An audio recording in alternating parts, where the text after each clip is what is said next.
AutoCAD দিয়ে এই ধরনের উইন্ডো ডিজাইন কিভাবে করবেন সেটা আজকে দেখাবো, খুব সহজভাবে বোঝানোর চেষ্টা করব। সর্বপ্রথম রেক্ট্যাঙ্গেল নিব, আর ইসি, এটা কিন্তু আমরা সবাই জানি রেক্ট্যাঙ্গেলের শর্টকাট, আর ইসি লিখে এন্টার।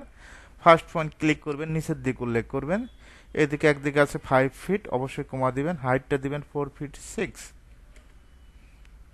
ওকে, এখন আমরা অফসেটটা নেব, ও লিখে এন্টার, 2 লিখে এন্টার, অফসেটটা 2 ইঞ্চি, জাস্ট ইনসাইডে হবে।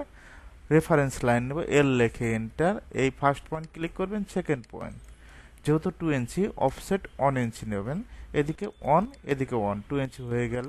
মাঝখানেরটা আমরা সিলেক্ট করে ডিলিট করে দেব। এখন আমরা ট্রিম করে দিব, টি আর লিখে ডাবল এন্টার, এই অবজেক্টটা ট্রিম করে দিবেন, এই অবজেক্টটা ট্রিম করে দিবেন, একইভাবে আর অপোজিট অংশ ট্রিম করে দিবেন সুন্দরভাবে।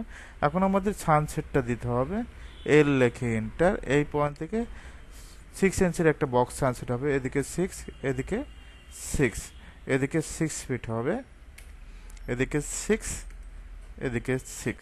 আপনি যে কোনো মেজারমেন্টের উইন্ডো ডিজাইন করতে পারবেন এভাবে।